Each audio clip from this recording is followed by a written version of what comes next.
नमस्कार, मैं हूं आपके साथ अमनदीप और आप देख रहे हैं 5 का प्राइम टाइम। उत्तर प्रदेश की सियासत में जातीय आधार वाले छोटे छोटे दल अपने दम पर तो बेदम नजर आते हैं, लेकिन किसी बड़े दल के साथ जुड़ जाएं तो सारे समीकरण ध्वस्त कर देते हैं। यही वजह है कि बीजेपी और सपा दोनों ही पार्टियां सत्ता पर काबिज होने के लिए इन्हीं छोटे दलों को अपनी बैसाखी बना रही हैं। ऐसे में सूबे की सियासत जंग की बड़ी पार्टियों की कामयाबी बहुत कुछ छोटे दलों पर निर्भर रहती है। तो छोटे दलों को भी विधानसभा पहुंचने और सत्ता में भागीदार होने की उम्मीद नजर आ रही है। यूपी के चुनावों में छोटे दलों की अहमियत किसी से छिपी नहीं है। ये छोटे दल अपने जातीय और सामाजिक दायरे में दखल के चलते चुनावों में बड़ा असर डालते हैं। आरएलडी, अपना दल, सुभाषपा, निषाद पार्टी जैसे दल सूबे की चुनावी रणभूमि में अपना प्रभाव दिखाते आए हैं। ऐसे में 2022 के चुनाव में बीजेपी और सपा दोनों की जातीय आधार वाले छोटे छोटे दलों के साथ में गठबंधन पर सबकी नजर है। तो छोटे दलों ने बड़े दलों से सौदेबाजी कर रखी है। आज अपने खास कार्यक्रम 5 का प्राइम टाइम में अपने मेहमानों के साथ में छोटे दलों की भूमिका पर चर्चा करेंगे।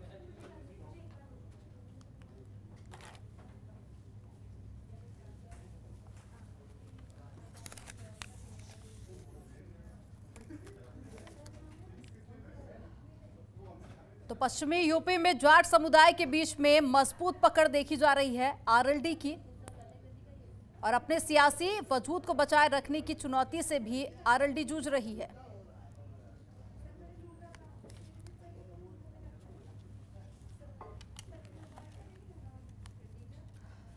तो आज इसी मुद्दे पर चर्चा करेंगे। कुछ खास मेहमान हमारे साथ में जुड़े हुए हैं। दीपक बघेल जी जुड़े हुए हैं जो कि बीजेपी से प्रवक्ता है, और साथ ही हमारे साथ में मोहम्मद हम्माम जुड़े हुए हैं जो कि कांग्रेस से प्रवक्ता है। आप दोनों का बहुत स्वागत है।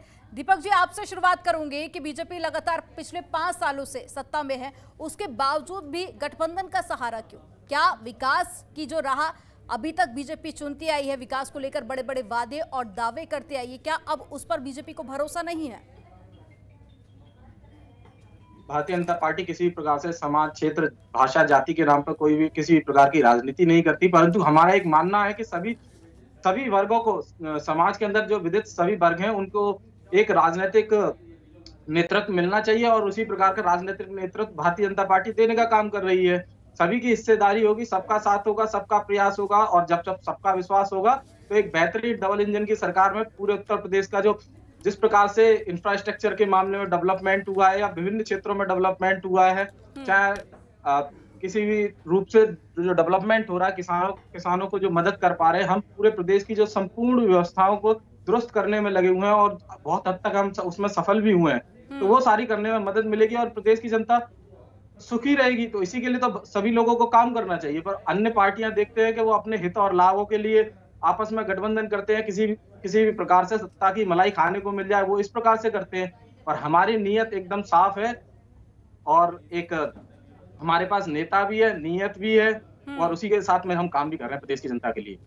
ठीक है मोहम्मद हम्माम, आपको नहीं लगता कि कांग्रेस कहीं ना कहीं गठबंधन की राह में पिछड़ती नजर आ रही है? क्योंकि जो तमाम राजनीतिक पार्टियां हैं, हम समाजवादी पार्टी की बात कर ले या बीजेपी की बात कर ले, तमाम गठबंधन की राह पर चलती हुई दिखाई दे रही है, लेकिन कांग्रेस ऐसा नहीं कर रही है। आपको नहीं लगता कि कांग्रेस कहीं ना कहीं पिछड़ रही है? बिल्कुल नहीं, कांग्रेस कभी कहीं नहीं पिछड़ रही है, क्योंकि कांग्रेस पार्टी का जो विचार है, और जब तक हमारा विचार तालमेल नहीं खाता, हम किसी पार्टी और किसी दल से गठबंधन नहीं कर सकते। बहुत सारे दल जो भारतीय जनता पार्टी के साथ पिछले चुनाव में थे, आज समाजवादी पार्टी के साथ खड़े हैं, और बहुत सारे दल जो समाजवादी के साथ थे, आज भाजपा के साथ खड़े हैं। और जो भी छोटे छोटे दल भारतीय समाज पार्टी से गठबंधन किए, वो 4.5 साल, 4.5 साल की सरकार में वो संतुष्ट नजर नहीं आए दिन वो सरकार के खिलाफ, सरकार के मोहम्मद हम्माम, अगर कोई बीजेपी से समाजवादी पार्टी में शामिल होता है या समाजवादी पार्टी से बीजेपी में शामिल होता है, तो नफा नुकसान तो उन दोनों पार्टियों को हुआ ना। अब कांग्रेस का इसमें क्या फायदा? बिल्कुल, कांग्रेस पार्टी स्पष्ट पहले दिन से कर चुकी है कि हम उन्हीं दलों से गठबंधन करते हैं जो हमारे विचार की पार्टी है, और कांग्रेस पार्टी का जो गठबंधन है वो जनता से, क्योंकि जनहित के मुद्दों को लेकर हमने काम किया। हमने ये नहीं देखा कि सत्ता प्राप्ति करने के लिए कौन से दल के साथ जाए। बहुत सारे ऐसे दल हैं जो भारतीय जनता पार्टी की सत्ता देखते हुए वहां पे चले जाते हैं, फिर समाजवादी की तरफ चले आते हैं। हमारा अपना एक स्टैंड है, हम जो गठबंधन कर रहे हैं वो उत्तर प्रदेश की जनता के साथ, क्योंकि जनता के जो मुद्दे हैं, जो मूल समस्याएं हैं, बेरोजगारी है, महिला सम्मान की बात है, उन समस्याओं को लेकर 4.5 पौने 5 साल तक कांग्रेस पार्टी सड़क से लेकर सदन तक लड़ने का काम किया। हमारे 18,000 से ज्यादा कार्यकर्ताओं को जेल में ठूसा गया। तो जनता देख रही है कि कौन सी पार्टी है जिसने विपक्ष का रोल अदा किया। हम पहले भी कहते हैं कि लोकतांत्रिक सिस्टम में चुनाव होते हैं और जनता अगर आपको सत्ता देती है तो आप सत्ता चलाएंगे और अगर विपक्ष का मौका देती है तो विपक्ष का काम करते हैं। लेकिन जो पार्टियां थी जिन्हें विपक्ष का रोल अदा करना चाहिए था, उन्होंने 4.5 साल पौने 5 साल कुछ किया ही नहीं। केवल मैदान में अकेले कांग्रेस पार्टी और हमारी नेता श्रीमती प्रियंका गांधी राय हमारे साथ में जुड़ गए हैं। अभिषेक जी, बहुत स्वागत है आपका, उनसे जवाब ले लेती हूँ। यहाँ पर मोहम्मद हमाम ने तमाम सारे आरोप लगाए, सिर्फ सत्ता पक्ष पर ही नहीं विपक्ष पर भी आरोप लगाए कि विपक्ष अपनी भूमिका नहीं निभा पाया। पहले तो आप इसका जवाब दीजिए, उसके बाद ये बताइए कि एक लंबी लिस्ट, सबसे लंबी लिस्ट कहूंगी मैं, समाजवादी पार्टी की है गठबंधन में। क्या लगता है, क्या चुनाव जीतने के लिए गठबंधन इतना ज्यादा जरूरी हो जाता है या सिर्फ ये सियासी मजबूरी है? अमनदीप जी, सबसे पहले तो मैं अपने कांग्रेस के मित्र को ये जवाब देना चाहता हूँ कि देखिए, सपने देखने का अधिकार सबको, ये लोग सपने देख रहे हैं उत्तर प्रदेश में, इन्हें देखना चाहिए और सारे राजनीतिक दल चुनाव लड़ते हैं और लड़ना चाहिए, उसमें कोई बात नहीं। और हमने जमीन पे कितना काम किया, ये पंचायत चुनाव जब उत्तर प्रदेश में हुए थे तो कांग्रेस और भारतीय जनता पार्टी और जितने विपक्षी दल हैं सबको समझ में आ गया था कि समाजवादी पार्टी कितने ग्राउंड लेवल पे कितनी मजबूत है। हम नंबर 1 पार्टी बन के उभरे थे, तो हमें किसी से सर्टिफिकेट की जरूरत नहीं है, हमें जनता से सर्टिफिकेट मिल रहा है। हम जनता के बीच में हमेशा रहे हैं, चाहे कोरोना की फर्स्ट वेव रही हो चाहे सेकेंड वेव रही हो। हमने जितना काम अंदर हमारे कार्यकर्ताओं ने किया, हमारा हर कार्यकर्ता अपने आप को माननीय राष्ट्रीय अध्यक्ष जी को दूत मानता है और हर माता बहनों के पास पहुंचता है। रही बात गठबंधन की, तो गठबंधन की बात मैं अमनदीप जी ये कहना चाहता हूँ कि हम लोगों ने इस बार, हमारे राष्ट्रीय अध्यक्ष जी ने कहा कि हम छोटे दलों के साथ गठबंधन करेंगे। हमारा कांग्रेस से भी गठबंधन हुआ था 2017 में, 2019 में हमारा बसपा से भी गठबंधन हुआ, लेकिन वो प्रयोग हमारे सफल नहीं हो पाए। हमें राष्ट्रीय अध्यक्ष जी ने ये चीज बहुत क्लियर कर बता दी थी कि हम बड़े दलों के साथ समझौता नहीं करेंगे। रही बात जो छोटे दल हैं, वो अपने क्षेत्रों में बड़े मजबूत हैं, जनता के बीच में बहुत उनकी तगड़ी पैठ है और उनको पता है, वो बड़ी आशा की नजरों से माननीय राष्ट्रीय अध्यक्ष अखिलेश यादव जी की तरफ देख रहे हैं। उन्हें पता है कि अगर उत्तर प्रदेश में कोई विकास ला सकता है, कोई सवेरा ला सकता है तो माननीय अखिलेश जी हैं। आप देखें ना, हमारी पहली कैबिनेट का प्रॉमिस माननीय राष्ट्रीय अध्यक्ष जी ने बोल दिया कि हम 300 यूनिट बिजली खरीदेंगे। 2017 में जनता ने नकार दिया था, 2017 में जनता ने नकार दिया था। जी बोलिए। तो आई भाई मेरी आप अमनदीप जी, मैंने बोला ना 2004 में तो इंडिया शाइनिंग में अटल बिहारी वाजपेयी को भी नकार दिया था। तो ये कोई बात नहीं, जनता जनार्दन का फैसला सरमाखूब है। इसका ये मतलब थोड़ी है कि हम 17 में हार गए तो हम 22 में चुनाव नहीं लड़ेंगे। हम जनता के बीच में हैं। हमने बोला ना, हमने 300 यूनिट बिजली फ्री दी और आपने उसका असर देखा। आज उत्तर प्रदेश की सरकार ने बिजली के दाम अभिषेक, क्या आपको नहीं लगता कि 2014 और 2017 में जो फॉर्मूला बीजेपी ने अपनाया था, उसी फॉर्मूले पर अब समाजवादी पार्टी आगे बढ़ रही है?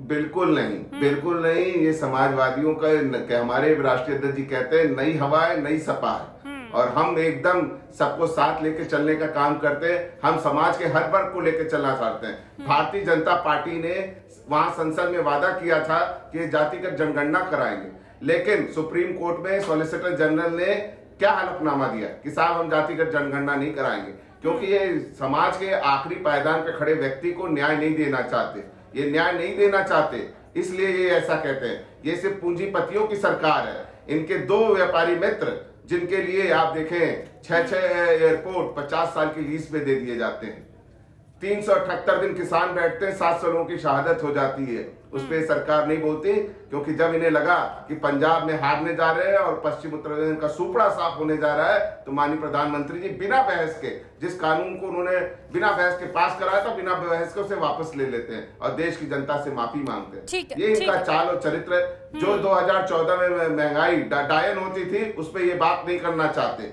आप भारतीय जनता पार्टी के किसी प्रवक्ता से बात कर लो, उसके बाद ये कहते हैं आप पिछले 2 महीने से इन लोग की माननीय मुख्यमंत्री जी की भाषा सुन लें। एक भाषण में उन्होंने उत्तर प्रदेश के विकास की बात करी हो, एक भाषण की बात मैं पूछता हूँ। बार बार वो कहाँ ले जाते हैं, कहाँ ले जाते हैं? वो सिर्फ ध्रुवीकरण की राजनीति करना जानते हैं, क्योंकि उन्होंने कुछ किया नहीं। 4.5 साल चीर निद्रा में सोए रहे, अब जगे हैं, क्योंकि आचार संहिता लगने से पहले जितनी घोषणाएं अपने मुखबिन से जितने जुमले छोड़ने हैं छोड़ सकते हैं। तो ये प्रदेश की जनता बहुत अच्छे से समझती है। ठीक है डॉक्टर अभिषेक, कुछ वर्ग नाराज चल रहे हैं जिनका आपने लाइट चली गई है, मेरा कनेक्टेड है, मैं बात कर लूंगा। लेकिन देखिए, जब गठबंधन राजनीतिक पार्टियां करती हैं तो वहां पर भी जनता के मुद्दों को दरकिनार किया जाता है, क्योंकि चुनाव लड़ने के लिए विकास के मुद्दे होने चाहिए, लेकिन ऐसा होता हुआ नहीं देखा जा रहा है। जाति समीकरण को साधने की अभी भी कोशिश की जा रही है। आगे इसी मुद्दे पर चर्चा करेंगे, पर फिलहाल रुकेंगे यहाँ एक छोटे से ब्रेक के लिए।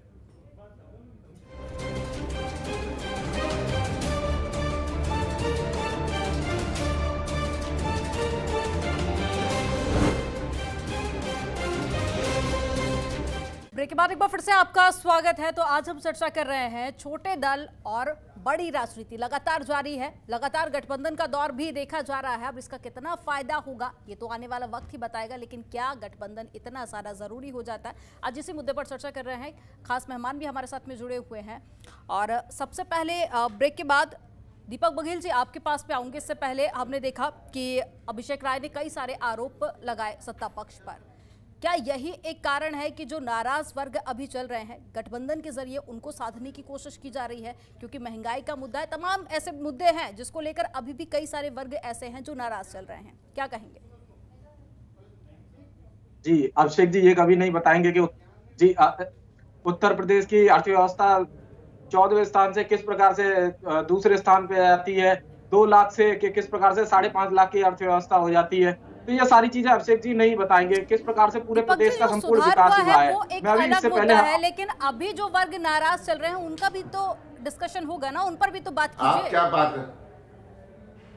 जी जी जी बिल्कुल। सभी मैंने आपको पूर्व में भी बताया कि भारतीय जनता पार्टी सभी वर्गों का नेतृत्व और सभी वर्गों के लिए जन कल्याणकारी योजनाएं भारतीय जनता पार्टी की लगातार कार्य कर रही हैं, और वो सभी वर्गों को लाभ भी दिया है, और उनके लाभार्थियों की संख्या भी 10.5 करोड़ से ज्यादा है। और आज से पहले उत्तर प्रदेश के अंदर किस सरकार ने 4.5 साल के अंदर अपना पूरा रिपोर्ट कार्ड रखा? ये भारतीय जनता पार्टी की डबल इंजन की सरकार है जिसने अपना रिपोर्ट कार्ड रखा। डॉक्टर अभिषेक राय कुछ कहना चाह रहे हैं, सुन लीजिए। ठीक है अभिषेक जी, अपनी बात रखिए।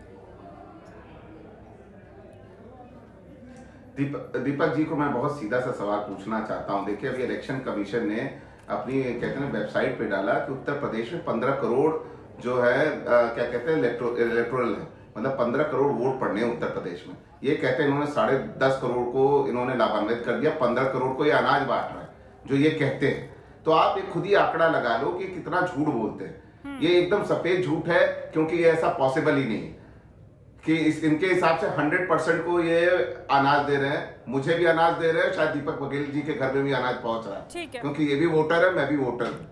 तो इस तरह की बातें जरा कैलकुलेशन शुरू कर दिए गए। 82 लाख MSME के माध्यम से 2 करोड़ लोगों को लाभ, 4.5 लाख नौकरी सीधी, 3.5 लाख संविदा के अंदर। दीपक जी, मैंने आपको वक्त दिया, ले लीजिए। सुन लीजिए, ये गलत बात है दीपक जी, ये गलत बात है। आप मुझे बता दो, 17 आपको शायद पता नहीं होगा कि नौकरी मिलने की उम्र क्या होती है। 18 से 35 साल की जो आयु वर्ग है उसके कितने मतदाता हैं? अभिषेक जी, आपसे एक सवाल आप बता पाओगे? नहीं बता पाओगे। अभिषेक जी, आपसे एक सवाल आप बता दीजिए। अभिषेक जी, एक सवाल, छोटा सा सवाल। आपकी सरकार के अंदर 12 से 17 के अंदर आपने कितनी नौकरियां दी? अगर आपने भारतीय जनता पार्टी की ज्यादा नौकरी दिया होंगे तो मैं आप जो बोलोगे वो हार जाऊंगा। ठीक है दीपक जी, अभिषेक जी आप इस तरीके से, ठीक है, आगे भी आपको मौका दूंगी, लेकिन अमम जी आप बताइए, कि आपने कहा कि कांग्रेस की विचारधारा से अगर किसी पार्टी की विचारधारा मिलती है तो आगे गठबंधन होगा, लेकिन बाकी जब राजनीतिक पार्टियां आपस में गठबंधन करती हैं तो उससे आप कांग्रेस पार्टी में कितनी खुशी और कितनी गम देखते हैं? और साथ ही ये बताइए कि अभी तक कांग्रेस की तरफ से सिर्फ महिला कार्ड खेला गया है, क्या आपको लगता है कि सिर्फ महिला कार्ड खेलकर ही 2022 का चुनाव कांग्रेस जीतेगी? बिल्कुल ऐसा नहीं है। पहली मर्तबा कांग्रेस पार्टी ने, श्रीमती प्रियंका गांधी ने महिला घोषणा पत्र जारी किया, और बहुत जल्द युवाओं के लिए घोषणा पत्र जारी होने वाला है। समय का इंतजार करिए, बहुत जल्द युवाओं के लिए घोषणा पत्र जारी करने वाला है। मैं बताता चाहता हूं कि भारतीय जनता पार्टी ने एक नारा दिया है, सोच ईमानदार काम दमदार। मैं तो बिल्कुल देख के बिल्कुल स्पष्ट था कि किस तरीके से कहाँ की ईमानदारी की बात हो रही है। कि हाथरस में जो घटना हुई है वहाँ आपके अधिकारियों ने ईमानदारी दिखाई थी, या उन्नाव में जब सत्ता दल के लोगों को दोषियों के लिए रैली निकाली जा रही थी, आपने युवाओं के लिए 1 2 नहीं 17 परीक्षा कराई, पुलिस भर्ती हो, सिपाही भर्ती हो, ये तो अलग मुद्दे हो गए। आज हम 17 से ज्यादा पेपर लीक हो गए, ये सब मुद्दों को लेकर आगे 17 डिस्कशन से करेंगे। ज्यादा पेपर लीक हो दीपक गए, बघेल जी किस कुछ कहना चाह रहे ईमानदारी हैं? की बात दीपक कर जी रहे जल्दी से अपनी बात आपकी सरकार ने कुछ नहीं किया। अगर आपकी सरकार ने कुछ किया होता तो थोड़ा सा सुन लीजिए, अभी अवाम जी 1 मिनट सुन लीजिए, थोड़ा धैर्य रखिए, अधीर मत होइए। उत्तर प्रदेश की सरकार हर मोर्चे पे नाकाम है। मूल समस्या कांग्रेस जो आज गिना रही है, तो मैं बता देना चाहता हूँ आज भारत की मूल समस्या ही कांग्रेस है। बात पूरी हो जाने दीजिए। अभी अमान जी नए डिबेट में आना शुरू हुए और ये हाथरस और इन चीजों मुद्दों को उठा रहे हैं, अपने चरित्र को भूल गए। इस प्रकार से भ्रष्टाचार का पर्यायवाची टिप्पणी मत कीजिए, निजी टिप्पणी मत कीजिए प्लीज, ठीक है? जी जी जी बिल्कुल बिल्कुल। हमारे साथ में इस डिबेट और चर्चा में जुड़ने के लिए बहुत शुक्रिया। तो लगातार गठबंधन का दौर जारी है। अब ये देखना काफी ज्यादा दिलचस्प होगा कि किस राजनीतिक पार्टी को आने वाले विधानसभा चुनाव में कितना फायदा मिलेगा। फिलहाल इस डिबेट में इतना ही। आप देखते रहिए जनतंत्र टीवी। खबरों के निष्पक्ष विश्लेषण के लिए सब्सक्राइब करें Jantantra TV and press the bell icon. Never miss any update.